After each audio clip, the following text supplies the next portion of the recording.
नमस्कार and welcome you to world affairs. मैं हूं प्रशांत धवन। रिसेंटली आपने सुना होगा कि टेक्सास में एक आतंकवादी ने कुछ ज्यूज को हॉस्टेज बना दिया था एक सिनेगॉग में, और इसके बाद ऐसे आर्टिकल्स काफी पब्लिश हुए हैं कि टेक्सास सिनेगॉग हॉस्टेज क्राइसिस ने एस्टैब्लिश कर दिया है पाकिस्तान को as a state sponsor of terrorism. Now ये सब क्यों कहा जा रहा है, टेक्सास में क्या हुआ है, बहुत ही सरल लैंग्वेज में मैं आपको समझाऊंगा। पहली बात तो यहाँ पर आप देख पाओगे, ये है यूएसए का मैप और ये है यहाँ पर टेक्सास स्टेट यूएसए की आबादी के हिसाब से सेकंड लार्जेस्ट स्टेट है यूएस की। और टेक्सास में यहाँ पे आपको मिलेगा एक बहुत ही फेमस सिनेगॉग जिसका नाम है कांग्रेगेशन बेथ इजराइल। सिनेगॉग मतलब एक ऐसी जगह जहां पर ज्यूज पूजा करते हैं। जिस तरीके से आपको पता होगा क्रिश्चियंस का होता है चर्च, मुस्लिम्स का मॉस्क होता है, वैसे ही ज्यूज का होता है एक सिनेगॉग। और ज्यूज ऑफ कोर्स फॉलो करते हैं जुडाइज्म, जो मेजॉरिटी रिलीजन है इजराइल का।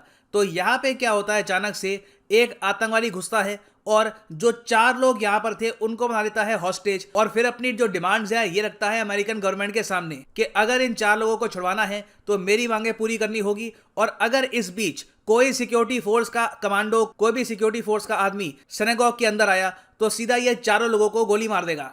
अब यहाँ पे आपका एक लॉजिकल क्वेश्चन आ सकता है कि जब ये सिनेगॉग के अंदर पहुंचा तो इसने अपनी जो डिमांड्स है बाहर की अथॉरिटीज के सामने कैसे रखी। देखो, ये अंदर का दृश्य होता है सिनेगॉग का, यूजुअली आपको ऐसे दिखेगा सिनेगॉग। तो आज के समय क्या है कि सिनेगॉग की होती है लाइव स्ट्रीमिंग, हर जगह आपको मिलेंगे कैमरास, और इनकी जो स्ट्रीमिंग है ये जो ज्यूइश कम्युनिटी के टेलीविजन है वहां पे होती है। तो इसने स्टार्ट कर दी यहाँ पर लाइव स्ट्रीमिंग, और लाइव स्ट्रीमिंग के जरिए उसने दिखाया कि देखो मैंने 4 लोगों को रखा हुआ है हॉस्टेज। नाउ क्वेश्चन यहाँ पर यह आता है इसकी डिमांड्स थी क्या, इसने 4 लोगों को बंधक क्यों बनाया था। देखो, इस आतंकवादी की डिमांड ये थी कि आफिया सिद्दीकी, जो एक और आतंकवादी है, पाकिस्तान बेस्ड आतंकवादी है, जो टेक्सास की जेल में इस वक्त, इसको छुड़वाया जाए। अब यहां पर आप कहेंगे आफिया सिद्दीकी का इससे क्या रिलेशन है और आफिया सिद्दीकी अपने आप में कौन है। देखो, यहाँ पे आपको पहले जानना होगा आफिया सिद्दीकी के बारे में और आफिया सिद्दीकी को छुड़ाने के लिए जो कोशिशें करी गई है उनके बारे में। पहली बात तो ये जान लो कि आफिया सिद्दीकी का जन्म हुआ था पाकिस्तान में। ये एक न्यूरो साइंटिस्ट है। आज के समय इनकी एज है 49। जब ये काफी यंग थी, अपने आप कह लीजिए स्टूडेंट ईयर्स में, ये पाकिस्तान से यूएस में आई थी, यहाँ पर पढ़ाई करी, उसके बाद वापस पाकिस्तान में गई। बीच में कई गलत लोग इनको मिल गए और बहुत ही ज्यादा रेडिकलाइज हो गई थी। ये एफबीआई के रडार में थी क्योंकि आफिया सिद्दीकी ने अलकायदा के साथ जो अपने कनेक्शंस हैं ये स्ट्रॉन्ग करने स्टार्ट कर दिए थे। एक बार को अमेरिकन मीडिया में आफिया सिद्दीकी को टाइटल दिया गया था लेडी अलकायदा, क्योंकि आफिया सिद्दीकी ने क्या किया कि 9/11 हमलों के बाद जब यूएस की फोर्सेस अफगानिस्तान में चली गई तो अमेरिकन सोल्जर्स पे अटैक प्लान किया और कोशिश की कि बहुत सारे अमेरिकन सोल्जर्स को ये हर्ट करे बाकी आतंकवादी ग्रुप्स के साथ मिलकर। और बताया जाता है कि इनका एक प्लान ये भी था कि यूएसए में भी बहुत सारे डर्टी बॉम्ब्स ये एक्सप्लोड करना चाहती थी, मगर ये प्लान कभी सक्सेसफुल हो नहीं पाया। इवेंचुअली जब एफबीआई ने इनको पकड़ा और इनकी इंटेरोगेशन चल रही थी, एक रूम में इनको रखा, पूछा कि आप ये अलकायदा के लोगों से क्यों मिली, आपके क्या कनेक्शन है इनसे, तो उसी दौरान बताया जाता है कि एक यूएस आर्मी ऑफिसर से इन्होंने एक M4 राइफल छीन ली और कुछ गोलियां चलाने की भी यहाँ पर कोशिश करी। थैंकफुली किसी की यहाँ पर मौत हुई नहीं। तो फिर 2010 में इनका केस चलता है यूएसए में। यूएसए का कोर्ट कहता है कि इन्होंने बिल्कुल आतंकवादी संगठनों का सपोर्ट किया है और इनको होनी चाहिए जेल। जेल कितने सालों की मिली है इनको? 86 ईयर्स की प्रिजन इनको मिली है। तो अभी ये 49 ईयर्स की है। मान लीजिए सारी उम्र ये जेल में ही बिताने वाली है। अब यहाँ पर आप पूछेंगे मगर पाकिस्तान ने इसका क्या रिएक्शन दिया, क्योंकि बात तो बहुत ही अजीब है। एक फीमेल जो यूएसए में गई पढ़ने के लिए, न्यूरो साइंटिस्ट बनी। यूजुअली कहा जाता है कि आतंकवाद के रास्ते पे जो ये लोग चलते हैं ज़्यादातर इकोनॉमिकली काफ़ी पुअर होते हैं, अनएजुकेटेड होते हैं, मगर यहाँ पर एक न्यूरो साइंटिस्ट, एक फीमेल अलकायदा के साथ जुड़ गई तो पाकिस्तान के लिए काफ़ी एम्बैरेसिंग रहा होगा। इन्होंने कहा होगा कि हम डिसोन करते हैं इनको, ये हमारी नहीं है।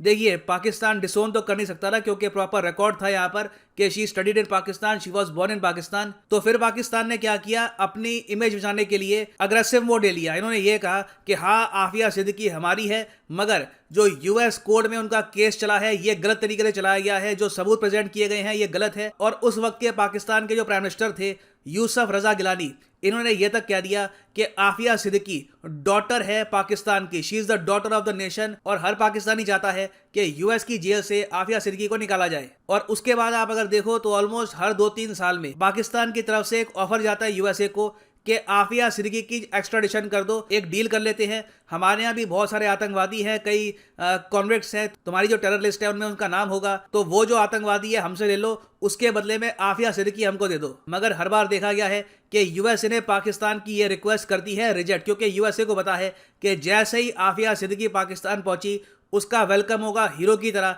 और उसको कोई भी सजा नहीं मिलेगी। नाउ सिंस पाकिस्तान की गवर्नमेंट आफिया सिद्दीकी को छुड़ा नहीं पाई, उसके बाद देखा गया है कि बहुत सारे जो ये आतंकवादी है उन्होंने खुद कोशिश करी अपनी तरफ से कि यूएसए में या तो कुछ किडनैपिंग कर लो या कुछ किसी को हॉस्टेज बना लो या फिर एक टेरर थ्रेट प्लान करो और उसके जरिए आफिया सिद्दीकी को छुड़वा दो। 2018 में देखा गया कि एक ओहायो में आदमी था, इसने कोशिश करी कि उस जेल को ये अटैक करेगा जहां पे आफिया सिद्दीकी को रखा हुआ है। थैंकफुली इसका अटैक फेल कर गया और इसको 22 साल की खुद जेल मिल गई है। उसके अलावा फिर यह भी देखा गया कि इस्लामिक स्टेट जब अपनी पीक पे था सीरिया इराक में, तब ये रिपोर्ट किया गया, यहाँ पर आप देख पाओगे वॉशिंगटन पोस्ट का आर्टिकल है कि लेडी अल-कायदा को छुड़वाने के लिए इस्लामिक स्टेट ने काफ़ी बार कोशिश करी कि अगर मान लो अमेरिका के किसी जर्नलिस्ट को उन्होंने पकड़ लिया है तो वो ऑफर देते थे कि अमेरिकन जर्नलिस्ट ले लो या फिर अगर कोई सोल्जर पकड़ रखा है तो ये सोल्जर ले लो, उसके बदले में आफिया सिद्दीकी को छोड़ दो। तो यहाँ पे पहली बात तो आप समझ सकते हैं कि आफिया सिद्दीकी बहुत ज़्यादा रेडिकलाइज थी। अगर इस्लामिक स्टेट अपने आतंकवादी ऑफर कर रहा है आपकी रिहाई के लिए तो ऑब्वियसली आतंकवाद में बहुत ज़्यादा आपकी इन्वॉल्वमेंट है। थैंकफुली यूएसए ने तब भी इस्लामिक स्टेट की नहीं सुनी और आफिया सिद्दीकी आपको आज भी जेल में ही मिलेगी। तो सिंस इस्लामिक स्टेट उसके अलावा कई और लोग कोशिश कर चुके हैं आफिया सिद्दीकी को छुड़वाने के लिए, एक और कोशिश करी गई 15 जनवरी को, और इस बार जैसे मैंने आपको बताया एक सिनेगॉग में एक रेडिकलाइज्ड आदमी चला गया और उसने बंदी बना दिया 4 लोगों को। नाउ क्या वो आदमी अब मर चुका है? तो इसका आंसर है हाँ। जो यूएसए की सिक्योरिटी फोर्सेस हैं इन्होंने यहाँ पर डिसाइड किया कि फ्लैश ग्रेनेड का यूज करेंगे। फ्लैश ग्रेनेड यहाँ पे आप देख पाओगे ऐसा दिखता है, इसको फ्लैश बैंग भी कहते हैं, थंडर फ्लैश भी कहते हैं, साउंड बॉम्ब भी कहते हैं। फ्लैश ग्रेनेड से देखिए बड़ा ऐसा धमाका नहीं होता। फ्लैश ग्रेनेड होता है एक आप कह लीजिए आदमी को स्टन करने के लिए। एक आदमी के सामने अगर फ्लैश ग्रेनेड का एक्सप्लोजन हो गया तो उस आदमी की बॉडी पे कुछ इतना नुकसान होगा नहीं, मगर जो उसकी आई साइट है, देखने की एबिलिटी, सुनने की एबिलिटी, ये बिल्कुल सुन्न हो जाएगी कुछ सेकंड्स के लिए। और सिक्योरिटी फोर्सेस को इतना टाइम चाहिए होता है, उतने में वो गोलियां चलाकर उस आदमी को किल कर सकते हैं। तो यहाँ पर भी यही हुआ, रिस्क लिया गया, फ्लैश ग्रेनेड यहाँ पर छोड़ी गई सिनेगॉग के अंदर, जो ये टेररिस्ट था स्टन कर गया, गोलियां चलाई गई और फिर जो यहाँ पर हॉस्टेजेस थे, चारों हॉस्टेजेस, इनको छुड़वा लिया गया। थैंकफुली किसी भी हॉस्टेज को ये आतंकवादी नहीं मार पाया। अब यहाँ पे आपका मेन क्वेश्चन ये होगा कि जिस आदमी ने सिनेगॉग में लोगों को हॉस्टेज बनाया था, क्या ये भी पाकिस्तानी था? देखिए यूएसए ने अभी के लिए कहा है कि इस पर ये इन्वेस्टिगेशन करेंगे, क्योंकि जैसे मैंने आपको बताया आफिया सिद्दीकी आप कह लीजिए जो भी इस्लामिक टेरर आउटफिट्स हैं उनकी एक हीरो ही है ग्लोबली, क्योंकि ये एक्चुअली पहली फीमेल थी जिसे एफबीआई ने डायरेक्टली लिंक किया था अल-कायदा के साथ। उसके बाद ये देखा गया है कि आफिया सिद्दीकी का एग्जांपल देखकर कई और फीमेल जो है अफगानिस्तान में, पाकिस्तान में ये रेडिकलाइज हुई है। इंडिया में भी आपने देखा होगा कई फीमेल्स हैं ये गई हैं आईसिस को ज्वाइन करने के लिए। तो इसलिए चाहे फिलिस्तीन हो, सीरिया हो, इराक हो, पाकिस्तान हो, हर जगह से जो भी रेडिकलाइज लोग हैं उन्होंने कोशिश करी है एक बार आफिया सिद्दीकी को छुड़वाने के लिए। तो हम यहाँ पर 100% छोटी से कह नहीं सकते कि इस बार जो ये आतंकवादी था जिसने ये यहाँ पर किया सिनेगॉग में ये अटैक, ये भी एक पाकिस्तानी है या नहीं। इस पर इन्वेस्टिगेशन होगी, उसके बाद यूएस कंफर्म करेगा कि इस आदमी की सिटीजनशिप थी क्या, इस आदमी का ओरिजिन क्या था। क्योंकि ये भी हो सकता है कि ये आदमी पाकिस्तानी पेरेंट्स का हो, पैदा अमेरिका में हुआ हो, बस यहाँ पर रेडिकलाइज हो गया हो। रेडिकलाइजेशन देखिए जैसे हमारे पीएम ने कहा एक बहुत ही बड़ा चैलेंज है आज के समय दुनिया के लिए बिकॉज ऑफ द इंटरनेट। और नीड देखिए आज के समय यही है कि जो भी ये रेडिकलाइजेशन फैलाने वाले जो ग्रुप्स हैं ऑनलाइन, इनके खिलाफ प्रॉपरली एक्शन लिया जाए। ना इस पर्टिकुलर केस में जो ये सिनेगॉग में लोगों को बनाया गया था हॉस्टेज, इंटरेस्टिंग बात देखिए कि नफ्ताली बेनेट यहाँ पे डायरेक्टली इन्वॉल्व हो गए, इवन दो सिनेगॉग था कहाँ पर, यूएसए में। यहाँ पर आप देख पाओगे Israeli prime minister Naftali Bennett की ट्वीट है, I am closely monitoring the hostage situation taking place in Beth Israel, Texas.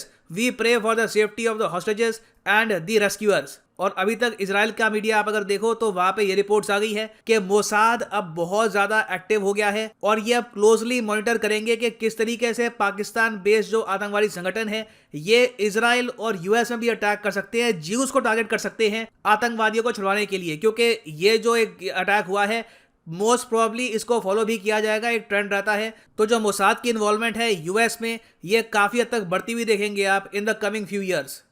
Now US जब अपनी इन्वेस्टिगेशन खत्म करेगा तब मैं एक अपडेटेड वीडियो इस टॉपिक पर बाद में ले आऊंगा। फाइनली यहाँ पर मैं ये भी ऐड कर दूं कि यूपीएससी एग्जाम के लिए कोर्सेज हमारे अवेलेबल हैं। इस पर अभी स्पेशल ऑफर चल रहा है। कमेंट सेक्शन में जाओ, पिन कमेंट में आपको मिलेगा ये लिंक, इस लिंक पे करो क्लिक और यहाँ पे आप परचेज कर पाएंगे ये यूनिक कॉम्बो पैकेज जिसके अंदर आप यूपीएससी प्रीलिम्स, मेंस, ऑप्शनल आपकी चॉइस का हो, history, geography, whichever you want to choose आप परचेज कर सकते हैं।